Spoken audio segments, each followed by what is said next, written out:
Welcome to the Startup Grind. So tonight we're really pleased to have Hushbuddy join us. It's a really interesting story that we're going to hear tonight, not only about the technology that they've developed, which is based in a lot of research around what encourages toddlers to go to sleep, which I know is secret sauce that every parent is going to be interested in. But Hushbuddy was also the very first crowdfunding campaign under the new North Carolina legislation that allows crowdfunding within the borders of the state of North Carolina. So they partnered with Local Stake to do their crowdfunding campaign. And what they're promoting is a sleep training system for toddlers centered around the Hushbuddy device, which is an intelligent night light that rewards the child with light as long as they're quiet. And it dims when they make noise. So we're going to test that in just a second when we welcome Scott on stage. So the CEO of the company, Scott Hanson, and his team work with Mark Easley, a serial investor who lobbied long and hard to help push crowdfunding legislation through the North Carolina Assembly. Easley teamed with a company focusing on crowdfunding called Local Stake to launch localstakenc.com last December. They helped secure state approval for the Hushbuddy founder. So please give a big Greensboro welcome to Scott Hanson, CEO of Hushbuddy.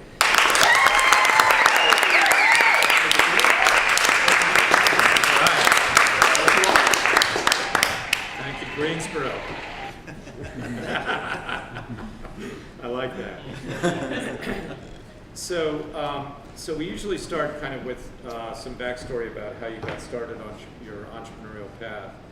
And you told me you actually got the idea for Hushbuddy like 20 years ago, coming out of journalism school at Morningside College. You kind of came across some research and some articles that intrigued you about the whole problem space. It's interesting where an idea's seed will come from. And for 20 years I was a TV news reporter. And one of those stories I did, and it was about 20 years ago, was for the Health Network, I think, and it was tips for parents about how to help your toddler get to sleep. And I remembered two things from it. I didn't have kids at the time. Two things I remembered from it was kids are motivated by light. They want more light in their room, not less. And they're also motivated by having a door open to the room. I mean, I was always that way. I got freaked out if the door was closed. So those two things, and then how parents could use that to motivate the child. And that just buried in my brain until a couple of years ago when I was staying with my in-laws and their 2-year-old son, my nephew, went to ground at 3:30 in the morning. And as he did every night, it turns out, every night he would wake up and start screaming at 3:30 relentlessly. And the next morning my brother-in-law was just dragging. It always happens. And those two things came together. And I thought, what if he had a nightlight that reacted to that, and would it encourage him to be quiet then if the light dimmed? Because remembering, children are motivated by light. It was just an idea that appealed to my dad's sense, because I have twin sons, and bedtime was my thing. That was what I was in charge of, and it just appealed to my dad's sense that should work. And that was the genesis for the device that you see over on the bar there. Its name is Whisper the Hushbuddy, and you'll notice, you can see it's lit up now, but if you make noise like clap, it dims. It didn't go off, it dimmed. And when you're quiet for 2 seconds, it comes back on. So it's just sort of like a little biofeedback for the child. We started doing some research into if there was something more to that than just dad's sense. And there was. That's when it really got exciting, because we realized that this was something that didn't exist. This is a neglected problem in our society. We think of parents of toddlers, you're just going to be tired. If you have a youngster, you're just going to be tired. We accept that in our society, but we don't have to. This is a neglected problem. And there is nothing out there that does this, that reacts to the child's behavior and responds and gives them that kind of feedback. So you were you came out of journalism school. Mm-hmm. You have storytelling skills, obviously. And you They kind hope of- I do. You came across the problem space and really kind of latched onto it and became passionate about it. You had spent some time in journalism doing stories around behavioral science and that kind of thing, and this all just kind of clicked. So one of the things that we talked about when we did the pre-event interview was you've really formed a pretty amazing team. Yes. So you mentioned this to your buddy Ed, who's with us here tonight.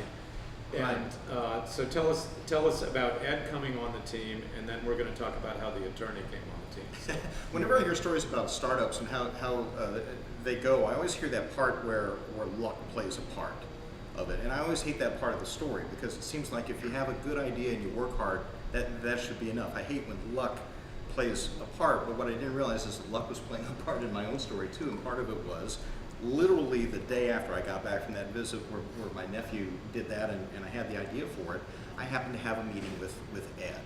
I was by this time I'm out of TV news and I have my own video production company, and I was creating a video for Ed, and just said, that's when I realized that Ed has a background in electrical engineering and an MBA.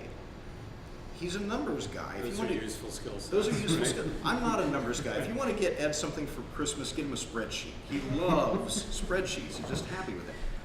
And I thought, this really fills in a section of my brain that I don't have. And I started to mention it to him, and it speaks to his integrity that he said, wait, we need an NDA. Printed one up real quick, write it up, and he said, that's a good idea. I'd like to help you with that. So so you guys kind of developed your passion around the idea. Ed comes on; he has the technical expertise and the technical background. Well, and one other thing too, Ed has a son who suffered terribly from a sleep disorder growing up. I mean, camped out in front. Ed would sleep on the floor in front of his son's room to keep him from coming out at night. He would go days without his son would, and so he understood this problem, Right. Very clearly, and which is a tremendous asset that he brings to it as well. So then you guys started to do a lot of research around this, right? So Right. you kind of did a deep dive into sleep disorders and just kind of how habit plays a huge role in sleep, and also how parents Exactly right. are part of the core problem. So tell us a little bit about the research and how it led you to Yale University. Okay. Yeah, it started with my pediatrician, and he recommended some books. And as I'm turning those pages and bookmarking things, I'm getting more and more excited because come to find out that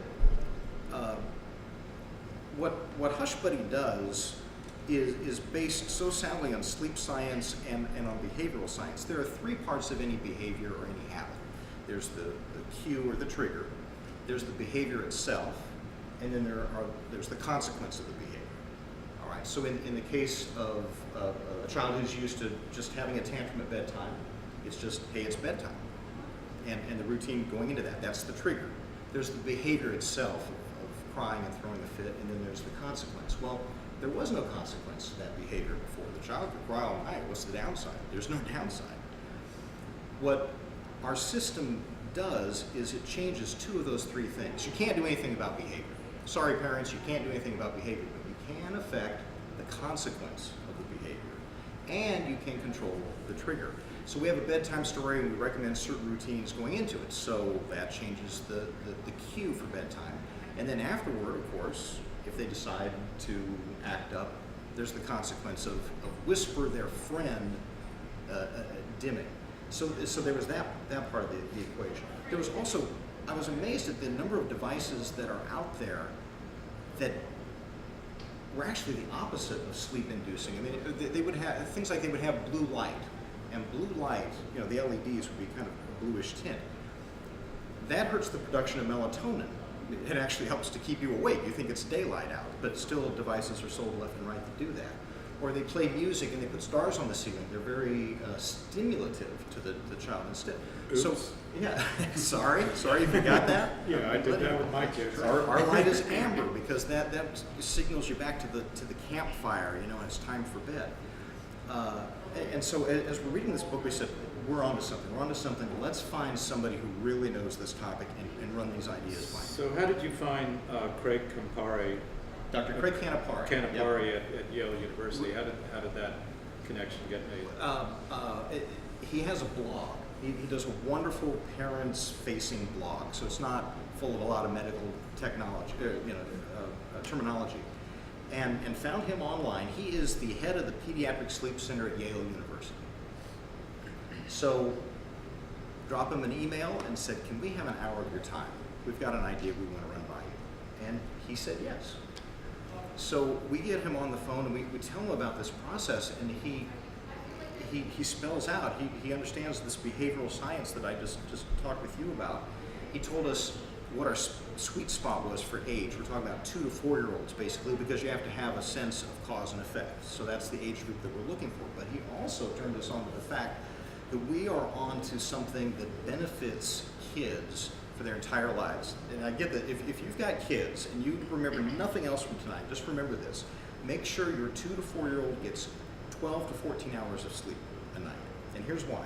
During that age, kids' brains are being bolted together. Cognitive pathways are being formed that they are going to be using the rest of their lives. And if they don't get enough sleep, those pathways don't form properly. You get things like attention problems, you get focus problems, you get grade issues, behavioral issues, even a higher risk of obesity and diabetes because you didn't get enough sleep between the ages of 2 and 4. That's the kind of research that they're doing at Yale and other places. It's a real hot topic of research right now. So you guys got started on this, and I think you kind of bootstrapped along for several years, right? So we'll get back to the financing thing later, but the interesting part of, I think, this story is your prototyping journey and how you went through your A/B testing process by doing the field testing of your prototypes, because this is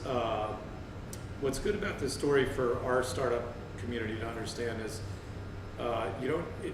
if you're in a device-oriented startup, it doesn't need to scare you, and it doesn't necessarily mean that you're going to have to blow a ton of capital just to get the product launched. So talk a little bit about your prototyping journey and kind of where did you start and what were the steps that you went through? We had pieced together from from our research what we wanted this device to behave like, and we found we went to Upwork.com and we looked for people who could develop this type of product, and we found a great guy up in Michigan who, and I think our first prototype was something like $1,800 or something like that is what it cost to get the prototype. Now, the key piece of information that we got before that, we started asking around to people who develop toys for the market, and I'm so glad that they taught us this. In Atlanta, right? In Atlanta. These were guys that you talked to. In Atlanta, who they help toy makers bring toys to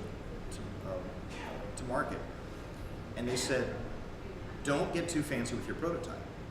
People think, I want this prototype to be something that I can put on a table and I can go to Fisher Price and they're going to go, we love it, we're going to buy it.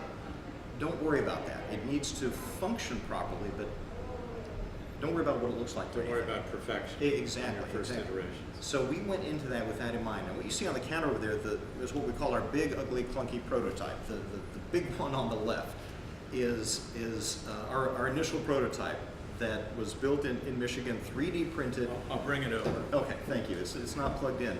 Now, careful, the head will come off. Okay. Yes. Couldn't afford fast. That's right. In fact, what the prototype is that right there, and it has these LED lights, and we have these dials here on the front. And when I first plugged this in and it worked, I was elated. It was just amazing to see an idea come to fruition. But we had these lights going, and before we could test it with a child, I just went to a hardware store and I got a globe to put on it to hide and we were going to put a picture of a teddy bear on there or something like that, call it a Hushbuddy. It was just for testing. We worry about the character later, we said. Dr. Canapari pointed out that the great way of teaching kids to have a relationship with this character was to have a storybook that the parent could read each night. It would explain the whisper of the Hushbuddy has come to you, but you need quiet for Whisper to glow. Wonderful, but we were 1 week away from testing this. So he's laid that on us Friday afternoon at 4:30, and by Monday morning, our book was written, illustrated, and ordered. I wrote it, I illustrated it. What does a Hushbuddy look like? Well, it must be round, because that's the color of the globe that I bought from the hardware store. Figured out a face, made this little story about it. We'll fix it later. As we went to a developer, I mean, we tested this out then with moms, and there's a video on our website at hushbuddysleep.com I encourage you to take a look at. The first night this was ever used in a room, a child who normally would cry and scream and throw a fit for 45 minutes to an hour each night, good night, laid down, because he didn't want to bother his friend, whisper. Family after family tested it. They were so impressed, nothing else had worked, but this did. So now we need to make a more finished product. We go to a design team and we start testing what the character should be. And our test moms say, no, we like Whisper. We like this. We said, well, what about this? It's a glowworm, or it's a star, or it's a pixie. No, we like Whisper. So then we needed to, well, the face can't be right because I drew it on a weekend. It can't be right. So we had this design team make a face for Whisper. At least it'll be a professionally done face. And we did A/B testing on the face that I drew on a weekend and the face that this professional design team did. And funny story, I mean, I can't just walk up to a mom at a mall and say, hey, can I talk to your toddler, you know? So, but I have twin boys who were 12 at the time, right? And I said, I need you to do a favor for me. We're gonna go down to the park, and I want you to walk up with the iPad and ask the parents, will you help me with a school project? And they'll say yes. And then you can ask them and their toddler which face they prefer. And one of my twins is so honest, he said, that's not true. It's not a school project. And I said, sure it is. If we pick the wrong face, you're not going to college. And so, okay, fine. So they did the A/B testing, and the face that I drew was the 2-to-1 favorite among parents and the 4-to-1 favorite among the kids. So as we ended up going through the iterations, we ended up with what you see on the counter with it, the smaller version of Whisper, roughly the same face as what was drawn into the original book. But we have simplified things, you know, the sensitivity is handled by software now. The duration setting is a little button on the bottom, and we just made it more sleek. So the point is, remember that this first prototype is a learning thing, and you're going to learn so much from it that changes. Don't think you have to spend a ton of money to make that happen. So there's a data connection in the back. Is there a software component to this? Yes. In this case, because it's for this prototype, is what's called an Arduino chip inside. This is, you used to be able to buy it at Radio Shack when there was a Radio Shack. You plug in a USB cable to it, and you can put code in, and you can adjust how much does it dim, how long does it dim, all those things. And so the designer built this with an off-the-shelf chip. I mean, we never go to market with it because I think it's like $40 for one of those boards, but it's ready-made to put in there, and you can program it to do whatever you want to do. So you did kind of your prototype development and testing with kind of local cohorts of parents, right, in the neighborhood, and you went to malls and tested it at malls and Tested the appearance. How much did you have to pay your kids? Or what did they charge you to do? They get a healthy allowance. Okay. So they want V-Bucks these days. So along the way, so you learned that you needed the storybook component from Dr. Kratmanari. Canapari, right? Canapari, sorry. And along the way, you learned that parents were part of the problem. Yes. So explain that. Explain that insight and how that Sure. got incorporated into the whole process. They're the two most common sleep disorders. One is called sleep onset association disorder, and that's where the child looks around the room and says, I need my teddy bear, I need my blanket, and I need mom laying down with me. I need those things to go to sleep. They associate those things with going to sleep, and if they're missing any of them, it might even be that their bear fell out of the bed, and they're not going to go to sleep until somebody comes and gets it to them. That's sleep onset association disorder. That's on the child. The second one is called limit setting sleep disorder. And that's where the parent has trouble saying good night and meaning it. And I don't mean for that to sound judgmental because I had that problem. Because you get in this mindset of like, whatever it takes, I'm not going to tell you no because then you're going to cry, and that's the opposite of sleeping. And it becomes all sorts of things where, like in my case, one of my sons would have to go for a drive at night. We'd put him in his car seat because he would fall asleep in the car and we'd go for a drive. It's insane to think back now, but at the time it made perfect sense. And it's a matter of parents needing to have a strategy for exiting the room and what to do if there's crying. And so our system, the book is, that's no curtain calls after the book. Our book is good night. When we read about Whisper the Hushbuddy, that's your last story, good night. You and Whisper are in the room. And then we have a strategy for if that child does cry. It doesn't happen very often, but if they do, we give the parents the tools to sit outside that room for just a couple of minutes before you go back in. We tell them how to do that. That's based on 30 years of sleep science, too, the strategies that we give them. So yeah, a good part of that is really training and educating the parents. So that's all of which is really good lesson about the iteration that you go through with multiple prototypes and kind of the testing and the discovery with a really low expenditure rate, right? I mean, you didn't burn through too much money getting to the point of understanding what your final product really needed to look like and what kind of features it needed to have. Right. We bootstrapped up to the point of having a plan. In fact, Ed, would you mind giving me the final whisper so that you just unplug in there so the folks on camera don't see this and think it's a Hushbuddy. Well, thank you. All right, so this is what we ended up with. There's the final guy. That's before. We'll move him back. All right, that's before. That's the granddaddy back here, and this is the after, and that comes from research with our test moms too. What's ergonomic and friendly there. This is a 3D printed prototype. So we're at the point where we have all the plans to mass produce this, and that's where our crowdfunding and our fundraising comes in, because we.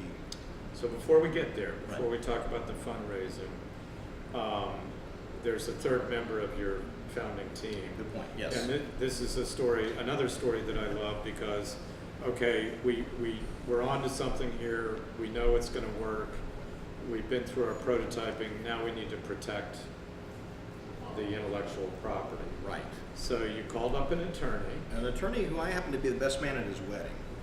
It's always nice if you happen to know a patent attorney who's a buddy of yours. Right. And we sat down, Ed and I sat down with him. I remember when I told him about the idea, he sat up straight like somebody smacked him in the forehead. That's a good idea. So I'll do a search and see if it's patentable. Sure enough, there are patents to turn on lights with sound. Like at concerts, you see the lights that flash with music. Nothing does the opposite. And so we have now, a year after filing, we have a patent for a sleep training device that controls the circuit of light and the amount of light in the room based on the sound. And that's the first. We're working on a second patent. There will be a third total. So he became our third co-founder. That was his sweat equity. I want to point out, when you're at that stage, this is a utility patent. When you're at that stage of an idea and you're sold on the idea, but you're going to patent it, well, that's $15,000. Cast your memory back to that point of the process and you like this idea, but do you like it $15,000? Right. That's a gut check. That's on the low end. That's on the low end for a full patent. Right. If things go well and there aren't too many office actions, so that's a gut check. And he was so sold on the idea that he said, "All right, I want to be a co-founder," which is a tremendous asset that we have because it's not only is our intellectual property protected, but the guy who's going to defend it is one of our co-founders. Right. So that's how the full team got formed, and again, completely bootstrapped up to this point, which again is pretty phenomenal performance for a device startup. So now it's time to think about, okay, how do we actually develop the tooling for this and set up our supply chain and figure out how to get this marketed through e-commerce channels, which is how you're going to do it. So that's where the financing need is coming into play. So talk to us about the crowdfunding, the decision to do the crowdfunding. What led to that, and what's the thought process behind that? Sure. Our journey with crowdfunding. Let's throw back to the sort of the conventional, what people think of of crowdfunding, they think of Kickstarter and Indiegogo. Right. And we did start an Indiegogo campaign, which we pretty quickly abandoned because we had our second opportunity through the NC PACES Act, we'll talk about in a moment. But with Kickstarter or Indiegogo, you're talking about a website there where people are looking for product. You know, they want to get a Hushbuddy system, for example. They also want the best price that is ever going to exist on that product. And they're coming into the process at a time when you're doing first batch runs, so you're paying top dollar for what you're making to send to them. The end result is that what you actually get to keep, your profit margin on that is very thin. So everybody talks about crowdfunding beginning. Hey, it's free money. It isn't with a product. It's tough. Maybe if you're thinking about bringing on a new product line and you've got something existing, but we didn't see a lot of upside to it, and compared to when you have investment dollars, you get to use all of those dollars. Those are turbocharged dollars. So a couple years ago, the NC PACES Act gets passed, and that means that you can crowdfund in North Carolina for investors. So Both accredited and non-accredited. and non-accredited. So it's almost like a public solicitation Right. without having to go through the extreme amount of filings that you would do if you were doing an actual public solicitation. Right. You have the option of you could offer equity. You could offer, in our case, it's a revenue share loan. We can talk later about what that is. But it means that anybody in North Carolina can go to nc.localstake, like a stake in the ground, nc.localstake.com, and you will see our offering for between $50,000 and $100,000 to get us our tooling and our initial purchases for this. Anybody in North Carolina can invest as little as $500 in that, or as much as $5,000 if they're an accredited investor. Of course, they can invest more than that. The nice thing about that is, so let's step back and compare that to going out and making pitch after pitch after pitch to investors. Here you have your offering online, so investors can come to you and come to your website, and they can look at your disclosure documents. They can look at your filings. They can look at your business plan, basically. Sites like LocalStake make it fairly easy because you just provide your business plan and a pitch deck to them, and they kind of turn it into this website. We were the first ones in North Carolina to do that. That's a good thing, but it's also a bad thing. What was supposed to take 10 days for approval took 2.5 months. Just because the regulators with the state had never seen anything like this before. Right. So we were the first ones through the wall. It also has been a learning experience. Again, we're between 50 and 100,000. We're at 20 right now, and we're about to let our investors know we're going to wrap this thing up. The two times in a crowdfunding campaign that you get action and movement is the first week and the last week. You know, so we're about to say you got the last week. Let's move this along. What we found are we've seen both the strengths and the limitations of crowdfunding for investors. The strength is if you're going to expand a current product, I think this is a really smart idea. For instance, if you go look at LocalStake right now, a lot of the companies that are on there are in Indiana. They have a system like this, and they're breweries and they're vineyards. And why is that? Well, because those local craft breweries have a lot of brand recognition and a lot of loyalty already. A lot of following. I love, Right. Lone Rider. Yes, I'll invest in them and help them add new. In our case, we're not known, and Right. I think so. Most of the investors have been folks that Ed has known, I've known, Mark Easley has known, but they still look for that relationship to have with you. And if you have an existing product, you have a relationship with them. They have a relationship with your product. So I recommend you take a look at it for that. For a startup, it can be a challenge. Part of that story, I think part of the learning that can be shared with our startups is really in any startup effort, you need to build a following, right? You build a following through Facebook groups, or you build a following through social media channels. And very few Kickstarter campaigns are successful without, a 12-month advance campaign to build a substantial following around the product that's going to be launched. And it sounds like the same holds true of this, that there's quite a lot of lead-in communication and publicity, and you've got to build that following that's going to jump into the campaign once it's up and running. Right, and in our case, we're limited to just folks in North Carolina. It's only residents of North Carolina. And then also we're offering a revenue share loan, which, anybody know what that is? Yeah, see, that's the problem. You've got investors, so you have a mom and a pop in the Sandhills in North Carolina can go on and they say, I love Hushbuddy, I love this idea. These guys are onto something, such a simple idea, but a huge market. I want to invest, but they've got to learn what a revenue share loan is, or they've got to learn the ins and outs of your equity offering. It's still a complicated process. Right, so it takes some education. Yeah, exactly. So how are you going to go to market? You're going to basically offer this to the public in what way? How are you going to get in front of the public? We're not going retail, and you can ask Toys R Us why we're not going, or Sears why we're not going retail. Right.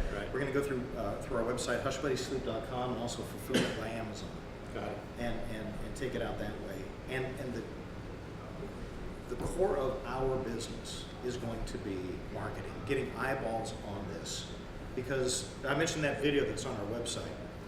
We put that on our Facebook page, and we asked just a few friends to share it. In 1 week, it had appeared on 900,000 news feeds and been viewed 300,000 times. Right. It went viral. We paid nothing for that. Right. It was just parents going, "Holy crap! You got to see this!" And they're tagging their friends, they're tagging their spouses, and we went, "That's it.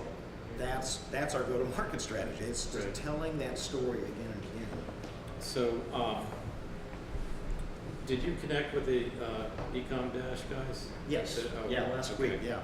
Yeah, I was hoping you would. That was very helpful. So they were Startup Grind presenter in Davidson last week. I think. Yes. And they help small and medium-sized businesses actually manage the inventory and the supply chain management process for getting these kind of things to market. So you can be on Amazon, you can be on Walmart.com, you can be on all of these by just dealing with one company. And It's a good idea. So they do multi-channel merchandising.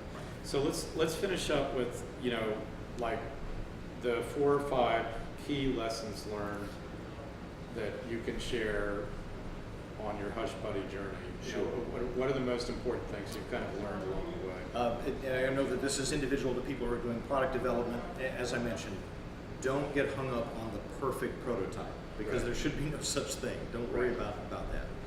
Number 2, trust your instinct and your knowledge of your own product. Like when we went out and tested the face, I was convinced, when you go through that process, you have professional designers sitting across the table from you, and you're impressed by that. Like, these people must know. But you know your product better than anyone else. Follow the data, but you should trust that. Be sure you pick partners in this adventure who are good people, because you're going to spend a lot of time with them, and they just need to be good people. I've been very blessed by that. And then I think 4th, it needs to be something you feel passionate about. Right.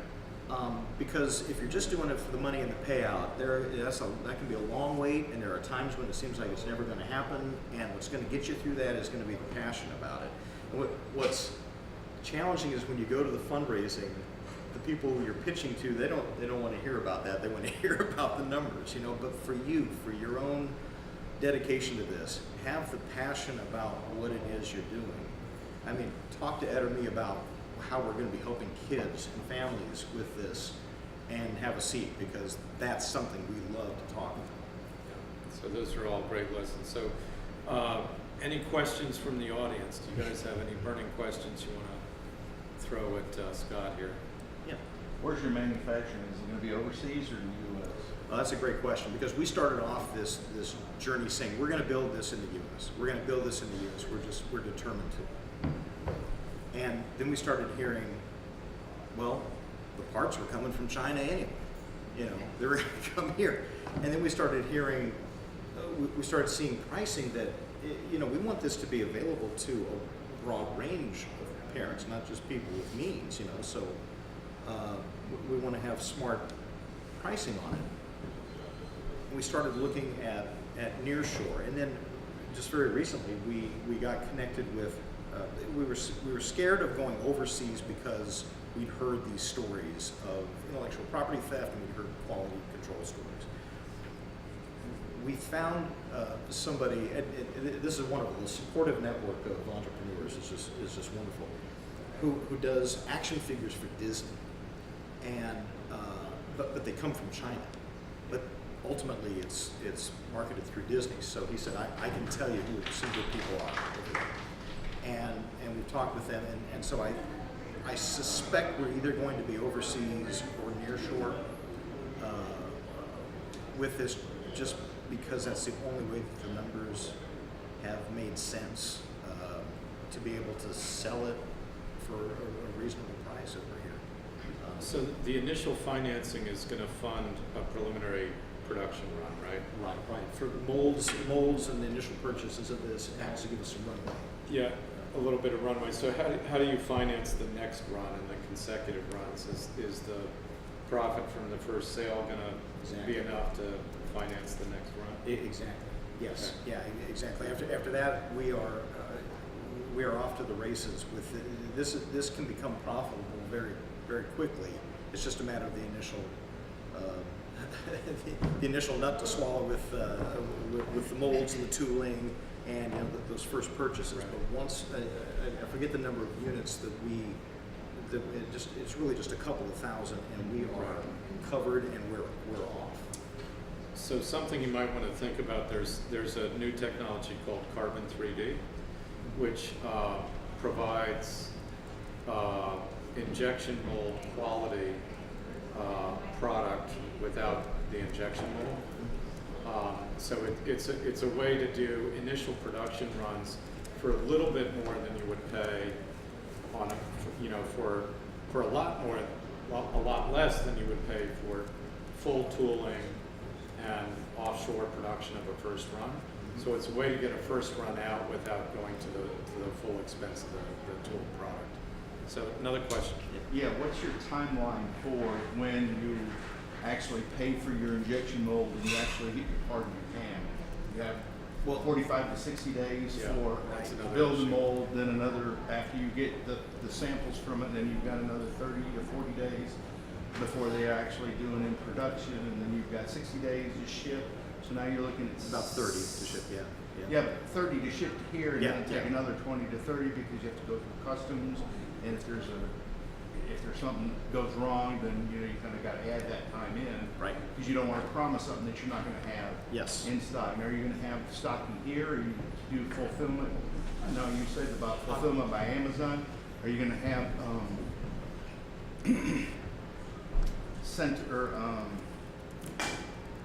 can't think of the word. Drop ship. Production on demand, basically. As the orders come in, we.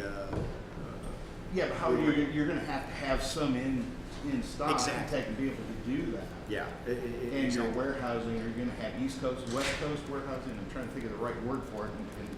In terms of distribution? Yeah. Yeah. So distribution, fulfillment centers. Right. Other than the Amazon.com. Other than Amazon. Right. You've laid out exactly the time frame. I mean, you I want to talk to you afterward because you know what you're talking about with this stuff. You've done this before. You're absolutely right. It's about 60 days for the tooling to happen, and there's some samples get sent over and tested out, and a couple more months to before you have. Once it's arrived, though, it's in boxes and just ready to lick and stick, and off it goes. But yeah, it adds up to be about 4 or 5 months. And you're right about the challenge being, because our initial purchase is going to be probably about 3,000 units. Right. All right, so we're sitting and looking at how fast those are going out, and as soon as we start to see those go out, we got to be ordering again. Now we know that parents are able, they'll be somewhat patient, but they're not going to wait many months for this because they have in their mind that their child will outgrow it. The child won't, but they think that the child will outgrow it. So if we can have, we see how fast that's bleeding down and be able to have replenishment within 2 to 3 weeks, we'll be good to go. And we think with our partners that we've found that we're going to be capable of doing that. In terms of where it ships in stateside, Ask me in 1 week, and I'll know, because we have a call tomorrow about that very topic. Okay. Scott, I appreciate Thank you very much. you coming to do Yeah. this chat with us. It's absolutely fascinating product. It's a really simple concept, and I congratulate you for getting all the patent protection and being ready to get this thing on market. So we'll be tracking you closely. So thanks again. Appreciate everybody coming.